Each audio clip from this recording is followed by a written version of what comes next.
Good morning. It's so wonderful to be here. It's such an honor to share the Torah portion with you all today. Today's Torah portion is Mattot-Massei. It's a double portion. We are covering Numbers chapter 30, verse 2 through chapter 36, verse 13. And as always, I'm going to focus on the area where God has really impressed upon me something that he had for me. And I think that it's something that will be a blessing to you as well. So, chapter 30 is about the commands and instructions for vows and oaths and how those can be nullified. Chapter 31 covers vengeance on Midian and Balaam.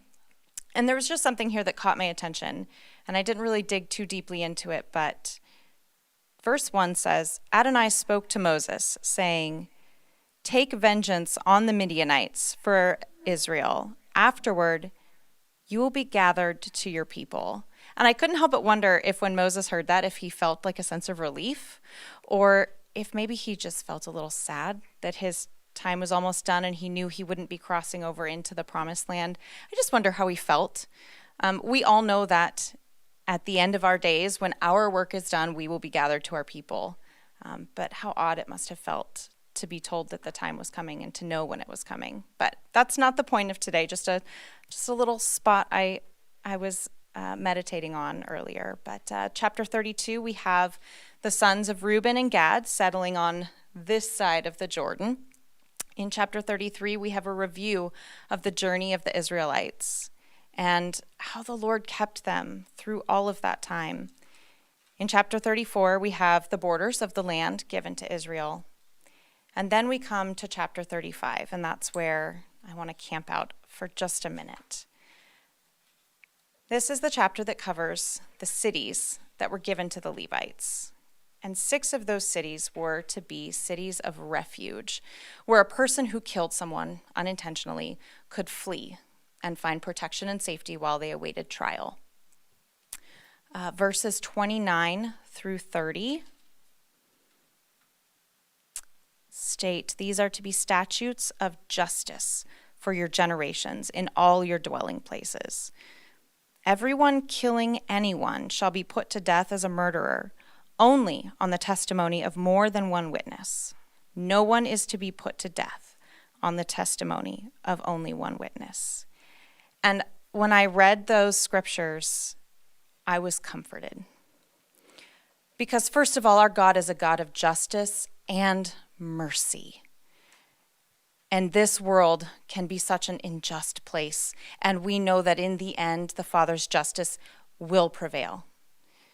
But for myself and for each of us, there's hope for today, for me, and there's comfort as someone who feels like I often am failing, who's hating in my heart, committing murder in my heart, feeling constantly accused. I know that one day when I stand before the Father with the adversary there to accuse me, Yeshua will be there as my advocate. There will be only one witness against me, and I cannot be sentenced to death on the testimony of one witness.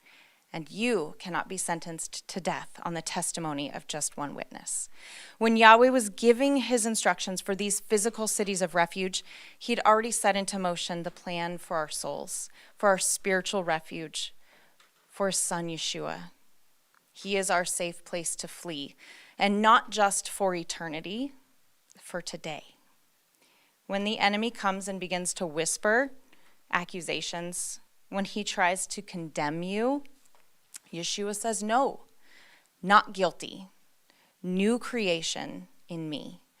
Apart from him, we are all guilty. We are all deserving of the death penalty. In him, we are innocent and we are free. I want to encourage you today to run to your city of refuge. Believe him when he says that you are a new creation, and walk worthy of the freedom granted to you in Messiah Yeshua. Shabbat Shalom, friends.